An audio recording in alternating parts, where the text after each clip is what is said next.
Forced perspective, often called foreground or hanging miniatures. Forced perspective is a historically valuable method of creating production value since the earliest days of cinema. Why? Because it's super convincing and it's super cheap, and you could do this yourself with a simple camera.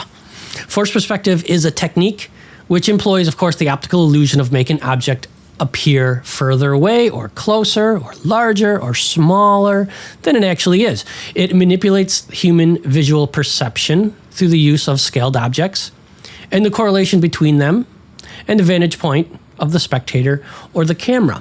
Why? Because in the real world is in 3D, and our eyes enable us to view that with depth cues in 3D.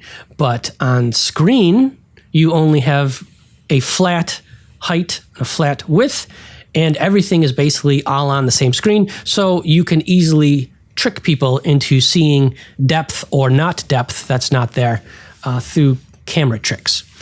Also really great for small budgets. All the compositing is done in camera, which is great, that means that once you have the shot, it's in the can, you can move on, no post-production work. You see this little trick all the time, all over the place, especially when you go on vacation. You see people doing this all the time in Italy, right? The Leaning Tower of Pisa, of course. Not very original. Why is this working? It's working, of course, because you are using an infinite focal depth. If the background was defocused or the foreground was defocused, it's not going to sell. It's not going to work. So you make sure you get everything in perfect, crisp focus as much as you can, which usually involves using a very small aperture. Okay. But where you don't think you see this is where it's very effective. If you've ever been to Disneyland or Disney World, the castles that are at the entrance of fantasy lands, they're impressive. They're feats of engineering, but they're also a bit of a con, okay? Because these Disney castles that they build, the stones and the windows are imperceptibly scaled smaller and smaller the higher up they go to increase the illusion of size. It looks like a monstrously large castle, but if you actually measured it, it's not quite as tall as you would think, because the bricks and the windows and the tiles, they all get a little bit smaller the higher up it's built to, reinforce that illusion.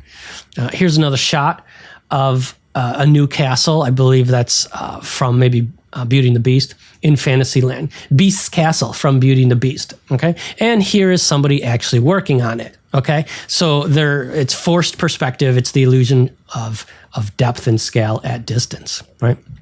So there's a lot of great advantages to actually using this. For example, like I said before, all the work is done in camera, which eliminates any post-production or compositing work. Right? There's no green screens. There's no, renders and putting things together in post. It's all right there. Perfect. You move on after it's done. One miniature that's being used in forced perspective can be photographed from many different camera angles for many different shots. So you're kind of monetizing that asset. You're using it over and over again, which is great. Good miniature builders are easier to find often than matte painters, so that's an advantage there. That's always not the case. Matte painting has turned into a digital art form from where it was before, but there are a lot of miniature builders out there that can help you out with this. The lighting on the model, of course, is the same direction, quality, color, and intensity as the actors in the foreground. Why? Because it's the same light, it's the same sun, it's the same moon, right?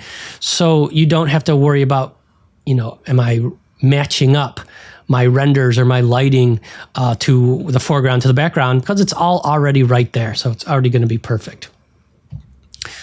We could talk for hours and hours on Casablanca, from script to casting to the top secret allied conference of FDR and Churchill in Casablanca that was announced right before this movie was actually released. You can't buy that kind of PR. Fantastic, coincidence. I love the fact that even though you may have seen this movie a number of times, in the very famous sequence at the end where Rick and Ilsa are, of course, professing their love for each other, but going their separate ways. Sorry, spoiler alert. It did come out in 1942, so if you haven't seen it yet, what are you waiting for? But you may not have noticed that in the fog-enshrouded airport in Casablanca, there is a miniature. And it doesn't look like it, but it's that plane right back there. The final scene of the film required the backdrop of a plane ready to leave the airport. And it was shot at a soundstage without sufficient space for a real aircraft to be there. So the producers actually solved this problem, as well as the special effects technicians, of building a reduced scale cardboard replica of the famous Lockheed airplane that's back there that's going to take our heroes away. It's actually just a piece of cardboard, painted on wood and propped up. Crank up the fog machine to obscure the view, and they actually dressed a crew of little people in overalls to run around the plane, giving the impression that the airport ground crew were working on a regular-sized aircraft. So not only do you have a scale model that's interacting perfectly with the smoke and the fire and the water, but you're even basically using a scale model of humans to sell the illusion. Let's take a look at that famous shot from Casablanca. Hello, radio tower. Lisbon plane taking off in 10 minutes. East runway. Ceiling unlimited. Thank you.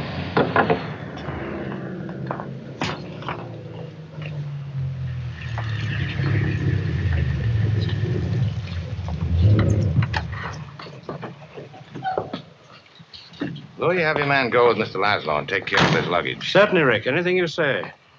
Try Mr. Laszlo's luggage and put it on the plane. Yes, sir. This way, please. If you don't mind, you fill in the names. That'll make it even more official. You think of everything, don't you? And the names are Mr. and Mrs. Victor Laszlo. But why my name, Richard? Because you're getting on that plane. I don't understand. What about you? I'm staying here with him till the plane gets safely away. No, Richard, no. What has happened to you last night? Last night we said a great many things.